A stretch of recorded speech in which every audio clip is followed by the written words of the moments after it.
In this video, you will learn the #1 technique to become more productive at studying. And if you don't know anything about Pomodoro technique, I'll fill you in on that, but predominantly we will be focusing on this timer. In fact, I will show you exactly how I use this physical timer for myself and for my clients to take their learning through the roof.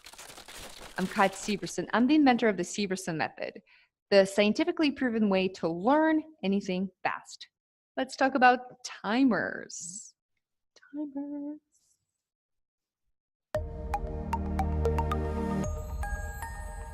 Many of you know of a Pomodoro method, but I have an interesting take on this method and this technique, specifically with using this particular timer. There are 3 reasons why I absolutely love this timer. First and foremost, it's so visual. The total, the minutes go from 0 to 60, and the timer goes up to only 1 hour. But you really don't need more than 1 hour because it would be completely unrealistic to expect that someone's brain is available to give you sharp focus of undivided attention for a whole hour. So we usually set the timer at about 25 minutes. Once you set the timer, you start working.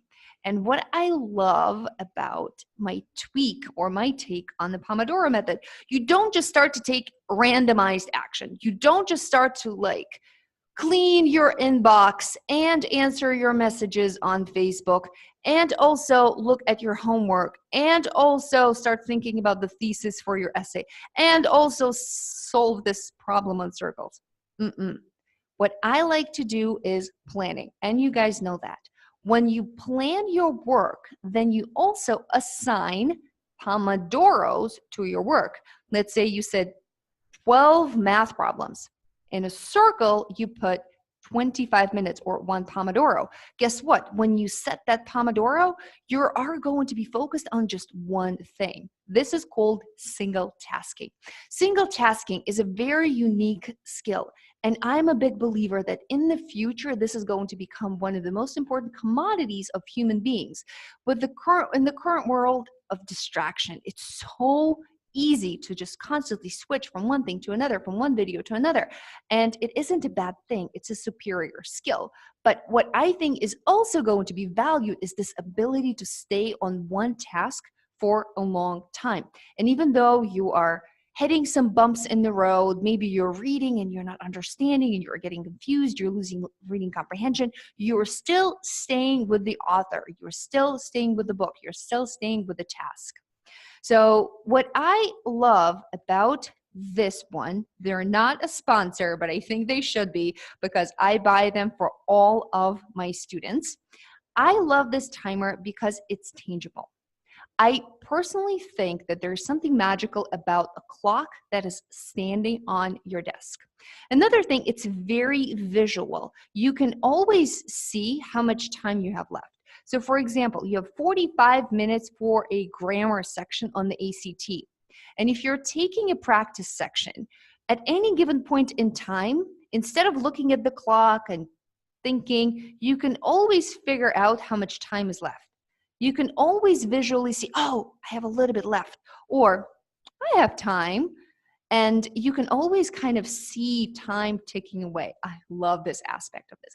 It's also, it doesn't look threatening. It's not too techy. Actually looks like a children's clock, but it isn't. It's a clock for adults and businessmen included. So business women as well. What I love about this as well is that it is easy to fix. Let's say you are approaching your deadline. I've done it so many times. When I feel like something will take me 25 minutes, actually ends up taking me 45 minutes. So I just keep adding a little bit of time for myself. But what I'm not allowed is to switch from one task to another when I am within 1 Pomodoro. And if you have this on your desk, and if you're working in the busy office, or maybe you are studying in a library with other people, maybe you are at home and you have a lot of other family members that are passing by your table and they're wanting to have a conversation with you, to anyone who can understand your language. You can explain to them. You can't explain it to your baby, or you cannot explain it to your cat or your dog, but you can explain to adults that when you have this on your desk and when you have a red on your clock, do not talk to me. I'm not going to respond. I'm not going to attend to any of your issues. I am doing something. This is kind of a non-verbal clue, and they also know how much time you have left. If they see that you are on 12 minutes, they know exactly that in 12 minutes, you're about to take your break. When they can ask you the question, or whether there's something that they need, they always know how much time is left. And this is a main difference between I'm working, don't talk to me, and a Pomodoro, because they know, okay, in 12 minutes, I can ask Katya a question because she's going to be done with her Pomodoro. So Pomodoro is a 25-minute on average. My Pomodoros are longer because I just built up my stamina of focus, and my Pomodoros are, they vary from 50 minutes to 10 minutes. If I know that there's something that I've been procrastinating upon, and I know there's no way it's going to take me 25 minutes, I'm just going to put a Pomodoro for 10. And I'm just going to work on this particular task. It is magic, I'm telling you. And what is the most exciting part about having a Pomodoro is that it is followed by a break. A break varies from 5 minutes if you just did a short Pomodoro, or maybe it's the first one, the second one, the third one in the sequence. It's commonly recommended that after 2 hours of intense work, you take a longer break.